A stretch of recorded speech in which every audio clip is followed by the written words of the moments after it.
This Sunday, we close out our liturgical year celebrating the great solemnity of Jesus Christ, the King of the universe. In 1925, Pope Pius inaugurated this solemnity as Mussolini was taking over Italy, as Hitler was writing Mein Kampf, as totalitarian regimes sprung up across the world, as a message to those who followed Jesus in each of these places, that we could only give our hearts to our one King, Jesus the Christ, and that the kingdom to which we all belong together is the kingdom of our Lord. It seems unusual to speak of Jesus as King, his only throne, a cross, his only crown made of thorns, his scepter given to him so that he could be beaten and mocked.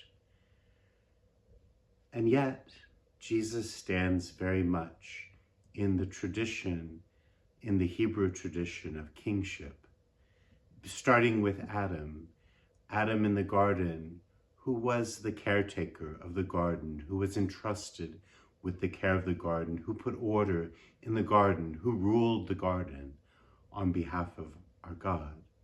That kind of type of the king that continues in Moses.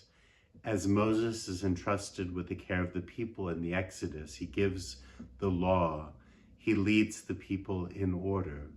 Maybe the greatest of all the archetypes of kings, second to Jesus, is David, when the people ask for a king and God gives them a king Jesus has after his own heart, though with plenty of mistakes and imperfections. But that David was to call together the tribes that had been dispersed. And when they come back under his leadership, they say, "We are bone of your bones and flesh of your flesh," just like Eve said to Adam in the garden. They're united and live out their mission, and then the walls are expanded as they go out in conquest, the work of a king.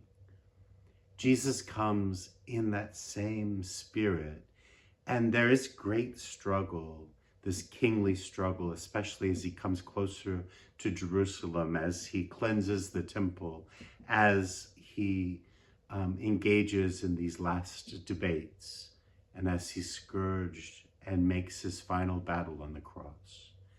And on that cross, he battles all that is dark and sinful and selfish and evil in our world. And in that battle, he gains a victory.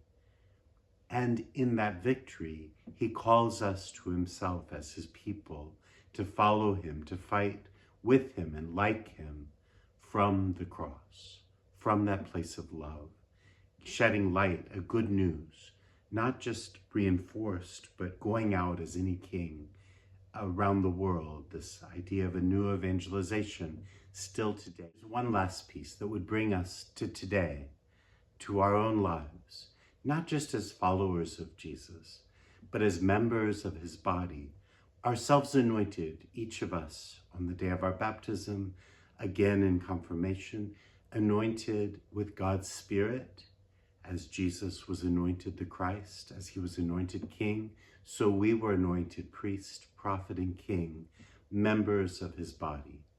And we share in that work of governance for our God, bringing order to our world, calling our brothers and sisters into unity, and then ultimately expanding beyond the walls.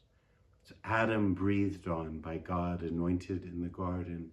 David, with the oils poured by the prophet Samuel, anointed as king. We ourselves, like Jesus anointed in the river and made beloved sons and daughters, become members of his body and share in that glorious work, the munus, the great work of kingship, of priesthood, and of prophecy. We're called to be, for our world, Christ.